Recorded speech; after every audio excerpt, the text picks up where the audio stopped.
সকালবেলা ঘুম থেকে উঠেই ফ্রেশ হয়ে তারপর চলে এসেছিলাম একদম স্নান করে ঠাকুর পুজো দিতে।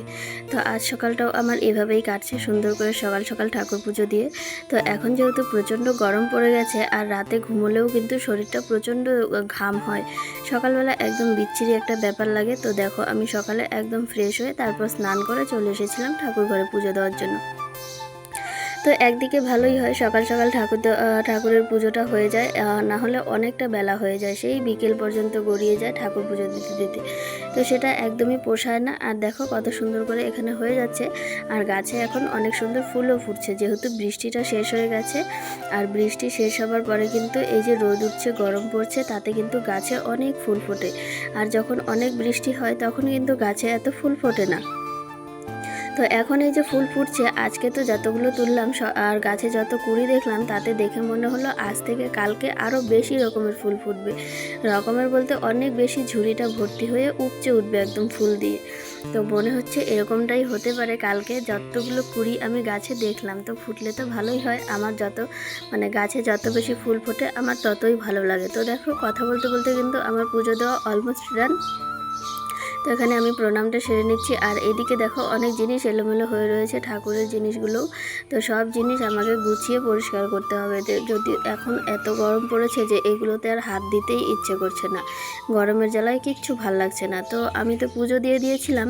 তো পুজো দিতে দিতে আমার আর বিছানাটা তোলা হয়নি, কারণ মা তুলে নিয়েছে মাদের বিছানাগুলো। আর আমি তো আমার বিছানাটা তোলা হয়নি। খাটটায় মায়ের উঠতে অসুবিধা হয়, যদিও অসুবিধা হতো না। অসুবিধা হওয়ার কারণটা হচ্ছে মাঝখানে আলনা, তো মনে হচ্ছে আর 1 মাসও নেই যে আলাদা আলাদা রুম হবে, প্রত্যেকটা রুমে একটা করে খাট বিছানা হবে। তো আর 1 মাসও নেই। আষাঢ় মাসের 2 তারিখে হচ্ছে গৃহপ্রবেশ, আগেই রিভিল করে দিলাম। তো আমাদেরও সেদিনই গৃহপ্রবেশের কথা রয়েছে। তো আমাদের তো এই ঘরটাতে থাকা হয় এই দুটো রুমে, ওই দুটো রুম তো নতুন। তো এতদিনে গৃহপ্রবেশ হয়ে যেত, যদিও এতদিনে গৃহপ্রবেশ হয়নি, তার কারণ হচ্ছে এতদিনে গৃহপ্রবেশের কোনো দিন ছিল না। তার মধ্যে আমাদেরও পারিবারিক অসুবিধা ছিল, হয়ে ওঠেনি। আর অন্যান্যরা অনেকেই দেখেছি অক্ষয় তৃতীয়াতে বা অন্যান্য দিনে গৃহপ্রবেশ করেছে, কিন্তু আমাদের আর সেরকম সময় সুযোগ সুবিধা হয়ে ওঠেনি। তো এই যে আষাঢ় মাসের 2 তারিখে গৃহপ্রবেশের দিন রয়েছে, সেদিনই গৃহপ্রবেশ করব আমরা। তো কথা বলতে বলতে তো তোমাদেরকে গুড মর্নিং জানানোই হয়নি। আমি সকালবেলা কত কাজ সেরে ফেলছি, ঠাকুর পুজো দেওয়া হয়ে গেল, বিছানাপত্র তোলা হয়ে গেল। তো গুড মর্নিং সবাইকে and welcome back to Moushumi Lifestyle. মৌসুমি লাইফস্টাইলের নতুন আরেকটি ভিডিওতে তোমাদের সকলকে স্বাগত জানাই। ভিডিও দেখতে দেখতে যদি ভিডিওর কোনো পার্ট ভালো লেগে থাকে তাহলে চ্যানেলটা সাবস্ক্রাইব করে দিও, আর লাইক কমেন্ট শেয়ার করে সবাই পাশে থেকো। তো আমার বিছানাপত্র তোলা শেষ করে তারপর কিন্তু আমি একটু হাওয়া খাচ্ছিলাম ফ্যানের নিচে। আর এই যে দেখো মা রেডি হয়ে বেরিয়ে পড়েছে। তো ভাবছো মা কোথায় যাচ্ছে? মা যাচ্ছে হচ্ছে মামা বাড়িতে, তার আগে মা যাবে হচ্ছে আমাদের অঞ্চলে। এখন তো আমাদের ওয়েস্ট বেঙ্গলে নতুন ফর্ম বেরিয়েছে অন্নপূর্ণা যোজনার। আর দেখো মা কিন্তু অন্নপূর্ণা যোজনার ফর্মটা ফিল আপ করে জমা দিতে যাচ্ছে। তো প্রথম দিকে একটু ভয়ই লেগেছিল যে 12 পাতার ফর্ম কিভাবে কি ফিল আপ করবো। তারপর যখন ফর্মটা ওপেন করে দেখলাম, তখন মনে হলো যে না, এটা তো সহজই রয়েছে। তো আমি কিছুটা বলেছি আমি ফর্ম ফিল আপ করিনি, কারণ হচ্ছে আমার হাতের লেখা এতটাই বাজে যে আমার ফর্ম ফিল আপ করতে গিয়ে নিজেরই লজ্জা লেগে যায়। তো বাবা ফর্মটা ফিল আপ করেছে, আর মা দেখো যাচ্ছে, মা জমা টমা দিয়ে তারপর মামাদের বাড়িতে যাবে। তো ভিডিও ক্লিপ নিতে নিতে এই ভিডিওটা হয়ে গেছিলো। আর আমি ভিডিওতে বলছিলাম আজকেও সতীদাহ প্রথার মতোই লাগছে। এত পরিমাণ রোদ উঠেছে, রোদের মধ্যে তাকানো যাচ্ছে না, একদম অবিকল সতীদাহ প্রথা। তো কালকে আমি একটা ভিডিও পোস্ট করেছিলাম ফেসবুকে এইটা নিয়ে। তো অনেকেই হাসাহাসি করেছে, অনেকেই ভালো বলেছে। তো আমি জানি না কোনটা কীরকম হয়েছে। তো চলো মাকে এগিয়ে দিয়ে আসি, মা যাচ্ছে। তো মাকে দেখো এগিয়ে দিয়ে তারপর বাড়িতে এসে কিন্তু আমি বসিয়েছি এখানে রান্না। তো আগে আমি মাছ ভাজবো, আর তার আগে কিন্তু আমি কচু সিদ্ধ করেছি, মানে কচুর যে ডাঁড়িগুলো থাকে, কচু শাক খাওয়ার জন্য ডাঁড়িগুলো সেদ্ধ করেছি। আর এই যে এখানে 4 পিস মাছ এনেছিল, যেহেতু মা বাড়িতে নেই, আমরা দুজনেই খাবো, দাদাও হয়তো যাবে রাতের বেলা, তার কোনো গ্যারেন্টি নেই। তো এই কয়েকটা পিস মাছ আমার আর বাবার জন্য। তো কচু শাকটা থেকে অনেক জল ছেড়েছে, আর এখানে যে বাটিতে তুলছি সেখানেও অনেক জল ছাড়ছে। তো এইগুলো জলটা সব জলটা ঝরিয়ে নিয়ে তারপর আমি কচু শাকটা বানাবো।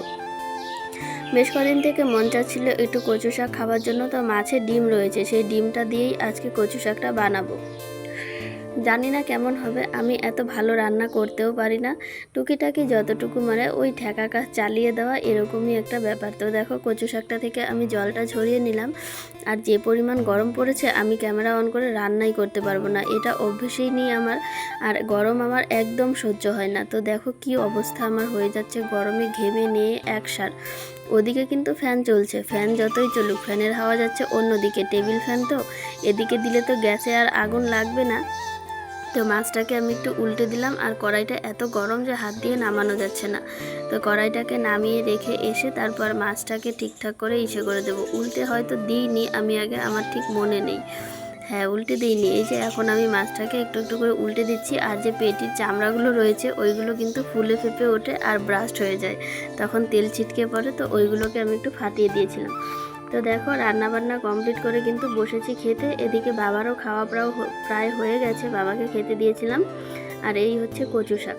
তো দেখো কচু শাকটা আর এই যে ভাতটা কীরকম হয়েছে। আর এই হচ্ছে মাছের তরকারি। তো মাছের তরকারিটা আমি রান্না করেছিলাম বাক্স কচু দিয়ে আর আলু দিয়ে, আর কচু শাকটা রান্না করেছিলাম মাছের ডিম দিয়ে। তো খাওয়া দাওয়া শেষ, এখন চলে এসেছি বাসনগুলো ধুতে। তো বাসন ধোয়া শেষ হলে তারপর আরও কি কাজ আছে সেগুলো শেষ করতে হবে, তার আগে আমি একটু রেস্ট নেব। আর দেখো আমাদের তো মাঝে কল খারাপ হয়েছিল, কল খারাপ হওয়ার পরে মোটরটাও খারাপ হয়েছিল। মানে মোটরটা খারাপ হয়নি, কলও খারাপ হয়নি, খারাপ হয়েছিল মোটর থেকে যে পাইপটা বের হয় আর যে পাইপটা দিয়ে জলটা টান হয়। তো সেই পাইপটা প্রচণ্ড পরিমাণে লিক হয়ে গেছিলো, আর সেখান থেকেই হাওয়া দিচ্ছিল। তো যেই না আমি বাসনটা ধোবো, মাজা হয়ে গেছে, অমনি কারেন্ট চলে গেছে। আর যখন বাসনটা ধোয়া হয়ে যাবে তখনই কারেন্ট চলে আসবে। এই যে একটা বিরক্তিকর কাজ, এত গরম, তার মধ্যে আমি ভাবলাম একটু মুখ হাতটা ধুয়ে নেব, এত পরিমাণ গরম লাগছে। আজকে তো ঘরে বাইরে টেকাই যাচ্ছে না। আকাশটা যদিও একটু মেঘ করছে, মনে হয় না বৃষ্টি আসবে বলে। একটু বৃষ্টি আসলে ভালোই হতো। দেখো বাসনটা যেই আমার ধোয়া হয়ে গেল অমনি কারেন্ট চলে এলো। দুজনের থালা বাসন তো, দুজনের বাবার আর আমার থালা গ্লাস। তো ধুয়ে দিতে বেশি সময় লাগেনি, ধুয়ে নিতে বেশি বাসন হলে অসুবিধা লাগতো একটু। আর এত বাসন না কল ঝাঁকিয়ে ধোয়া যায় না, খুব অসুবিধে হয়, যেহেতু 10 বছর থেকে অভ্যেস হয়ে গেছে এই জিনিসগুলো করতে করতে। তো দেখো এখানে তো বাসন আমার ধোয়া হয়ে গেছে, আর আমি রান্নাঘরে রেখেও এসেছি। রান্নাঘর এখন পুরোপুরি ফিটফাট, একদম টনটনা, রান্নাঘরে আর কাজ নেই। আর এই শশাটা কিন্তু আমাদের গাছে হয়েছে। আর এই যে ঘরে বসে সকালবেলা ভুট্টা কালানো হয়েছিল, মানে দানাগুলো ছাড়ানো হয়েছিল, বাবাও ছাড়িয়েছে, আমি ছাড়িয়েছি, মা যাবার আগে মাও কটা ছাড়িয়েছিল। তো এই যে মুলিগুলো ঘরে রয়ে গেছিলো, এগুলো আমি কী বলে বাইরে বের করে দিলাম, মানে বাইরে রাখলাম। আর রয়েছে হচ্ছে ঘরে, দেখো কতগুলো ভুট্টার দানা রয়েছে। তো এই দানাগুলো আমি একটা একটা করে তুলে সবগুলো করে রেখে এসেছি, যেন নষ্ট না হয়। দানাগুলো ছাড়াতে অনেক কষ্ট লাগে, যদি নষ্ট হয় তখন খুব কষ্ট লাগে। তো ঘরটা খুব নোংরা হয়ে রয়েছে। আমি একটু খাওয়া দাওয়া করে বাসনপত্র ধুয়ে এসেছি, আর এত গরম লাগছে না কি বলবো। তো ফ্যানটা আমি চালিয়ে দিয়েছি, আর ফ্যানটা চালালে আমাদের ধুলোগুলো বিছানায় যায় না, বাইরের দিকে বেরিয়ে যায়। তো ফ্যানটা চালিয়ে আমি ঘর ঝাড়ু দিচ্ছি, ঘরটা ঝাড়ু দিয়ে পরিষ্কার করে এখন সাইডের দিকেই রাখবো জাবড়াগুলো। তারপর রেস্ট নিয়ে তারপর কিন্তু আমি যাব উঠোনের দিকে, যা কাজ আছে শেষ করতে।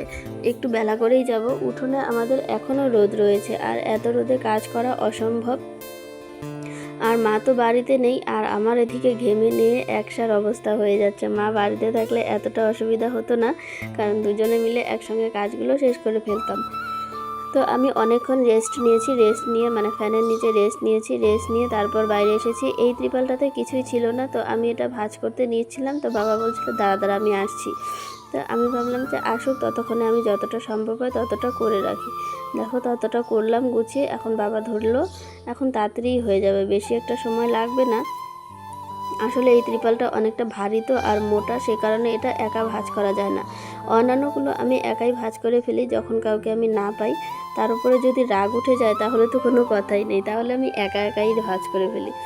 তো এই যে দেখো উঠোনে রয়েছে ত্রিপালে ভুট্টা, আর আকাশটা কিন্তু আজ ভালোই মেঘ করছে, সে কারণে কিন্তু এই ভুট্টা আর এখানে রাখা হবে না, এগুলো তুলে ফেলা হবে। তো বাবা এগুলো তুলবে, আর আমি এখন উঠোনটা ঝাড় দেবো, কারণ এই ভুট্টা ধরলে এখন আমার অবস্থা একদম খারাপ হয়ে যাবে। আর ওই যে ওখানে দুটো চেয়ার দেখছো, ওখানে কিন্তু বাবা বসে ভুট্টার দানা ছাড়িয়েছিল। তো ওখানে ভুট্টার মুলিগুলোও রয়েছে, আর বলে কি যে দানাগুলো ছাড়িয়েছিল দানাগুলো নিয়ে চলে এসেছে, কিন্তু মুলিগুলো রয়ে গেছে। তো সব মিলিয়ে আমাকে এইগুলোও পরিষ্কার করে তারপর ঝাড়ু দিতে হবে। আর দেখো ঘরের এই দিকটা কিন্তু ঝাড়ু দিয়ে পরিষ্কার করে নিয়েছি। আর এখন না আরও একটা ভ্যাপসা গরম লাগছে, একদম এই গরমটা একদমই সহ্য হচ্ছে না।